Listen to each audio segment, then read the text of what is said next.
walking in. "Who is Peaches?" "Your Uncle Harold," Vanessa screamed. "He started with the Mary Jane, and now he lives in a van and calls himself Peaches. I won't have it. I spent too much money on your braces for you to have no teeth and a heroin itch." Dorian came home to find Vanessa surrounded by library books with titles like "Is Your Child a Crackhead?" and "The Gateway to the Abyss." "Babe, calm down," Dorian said. "It's one joint. And Toby says it's not his." "They all say that," Vanessa yelled. Suddenly, Auntie Mavis walked into the room, looking uncharacteristically sheepish. "Give me that, Vanessa." "It's mine." The room went silent. "Auntie Mavis?" Toby gasped. "You're a stoner? It's medicinal, you nosy child." Mavis snapped. "The doctor prescribed it for the nausea from my treatments. I've been dealing with a little bit of the C word, and this helps my stomach. I didn't want to make a fuss." The anger vanished, replaced by a wave of guilt that hit Vanessa harder than a freight train. She hugged Mavis, crying. "Why didn't you tell us? We're family." "Because you're all drama," Mavis grumbled. "Now, where did I put my lighter?" Chapter 5. The DNA Heist. The relief over Mavis was short-lived. Vanessa still had the Malik Dawn problem. She had to know. She bought a DNA kit from the pharmacy, 2 swabs, one for the suspect and one for the victim. At the salon, she tried to be subtle. She tasked Jennifer with getting Malik's DNA. "How am I supposed to do that?" Jennifer hissed. "I don't know. Kiss him. Spit on him. Just get a sample." Jennifer approached Malik while he was measuring a beam. "Hey, Malik, you got something on your lip." She lunged at him with a swab, looking like a crazed dentist. "What are you doing?" Malik laughed, backing away. "Is this some kind of salon ritual?" "Just checking your personality," Jennifer shouted, fleeing the scene with a damp Q-tip. Vanessa clutched the swab like it was a holy relic. But before she could send it off, Malik walked into her office. Vanessa," Malik said, his voice softening. "I saw your son today, Toby. He's a good kid. He's Dorian's kid." Vanessa said quickly. "I know," Malik said. "But he reminded me of myself. Same circulation issues, same allergies. It's funny, isn't it?" Vanessa felt the walls closing in. "Malik, were you? Did you ever have kids?" Malik sighed, a shadow crossing his face. "No. Unfortunate accident in preschool. A pencil, a pocket, and a very fast run. I can't have children, Vanessa. Never could." Vanessa stared at him. The DNA kit in her hand felt suddenly very heavy and very stupid. Toby was Dorian's. The resemblance was just a cosmic joke, a trick of the light designed to give her an ulcer.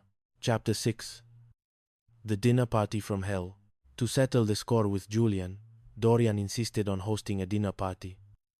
He invited Julian, Vanessa, Elena, Cyrus, Gideon, and Sasha, the woman who had started the Sabrina Murphy rumor.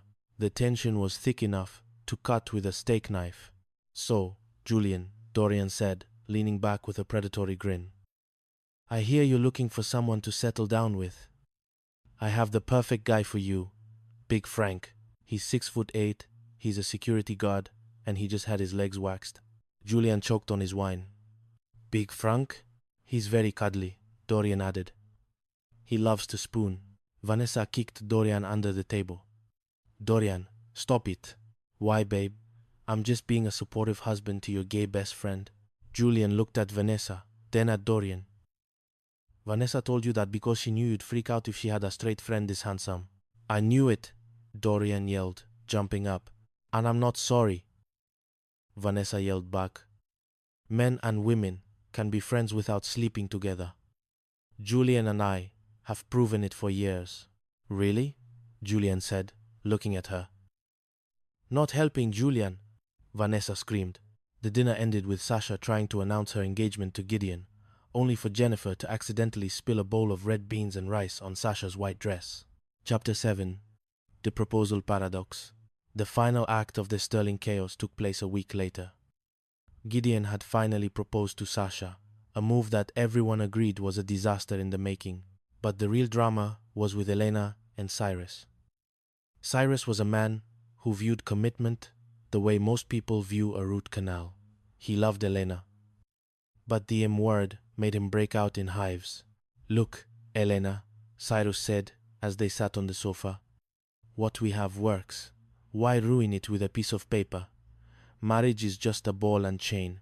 Elena, who had been hoping for a ring, felt her heart sink. "No. I mean, you're a beautiful ball and chain. A golden one." "You're digging a hole, Cyrus," Elena whispered. "Is it that time of the month?" Cyrus asked, genuinely confused. The slap was audible from the kitchen, where Toby and Mavis were sharing a late-night snack. "Ooh," Toby said. That sounded like an alert-level red slap. Elena walked out of the room, leaving Cyrus sitting in the silence of his own stupidity. Epilogue. The new normal. A month later, the salon expansion was finished. The low-bearing walls were reinforced. The gay best friend Julian had moved to Paris. Sasha and Gideon were in premarital counseling, which mostly consisted of Sasha yelling and Gideon nodding. Vanessa and Dorian sat on their balcony, looking out over Emerald Heights. "You know," Dorian said, sipping a drink. "We're a mess." "We are," Vanessa agreed. "I burned your car. You tried to hook my friend up with a convict named Big Frank. We thought our son was a drug lord." "It's been a busy month, but I love you, baby," Dorian said, his voice dropping into that deep, berry white register. Vanessa smiled. Upstairs, Toby groaned and put on his noise-cancelling headphones. "Here we go again," Toby sighed. "Hing, hing, hing." In the Sterling house, the walls might have been thin, but the love and the chaos was thick enough to last a lifetime. The end, the high stakes of heartbreak and hairspray. A novel of love, lies, and luxury living. Chapter 1. The Acoustic Betrayal. In the gilded suburbs of Vanguard City, where the lawn mowers are quieter than the secrets, the walls of the Sterling Vane mansion were notoriously thin. 14-year-old Leo sat at the mahogany breakfast island, meticulously dissecting a Belgian waffle. Above him, the floorboards groaned in a rhythmic pattern that had become far too familiar.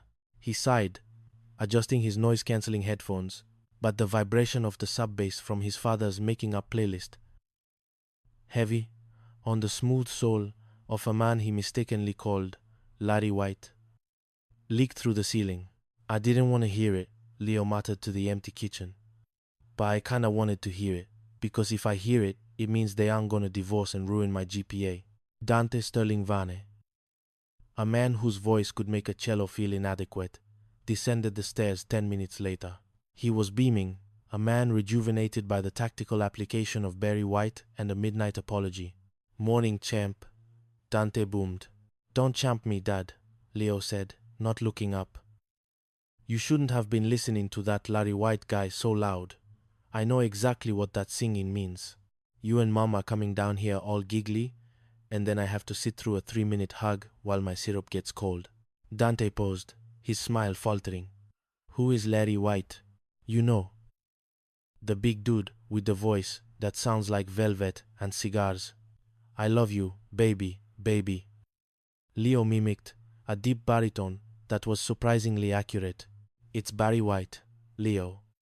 "And finish your breakfast. Where's your mother?" "Still upstairs, sleeping in." Which, according to the Teenager's Guide to Marital Stability, is a 7.4 on the Richter scale of a good night. Leo squinted at his father. "So, did you guys actually make up? Or is this a, I'm pretending everything is fine until the lawyer calls smile?" Dante leaned over the island. "Son, listen, walls are thin, life is thick. Your mother and we're working on it.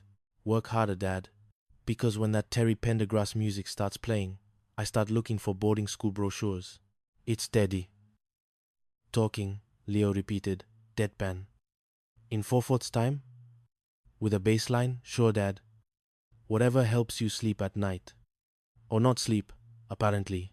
The arrival of Serena Sterling Vane, the undisputed queen of Vanguard's beauty industry, ended the interrogation. She moved with the grace of a panther and the scent of expensive lavender, Morning, Dante.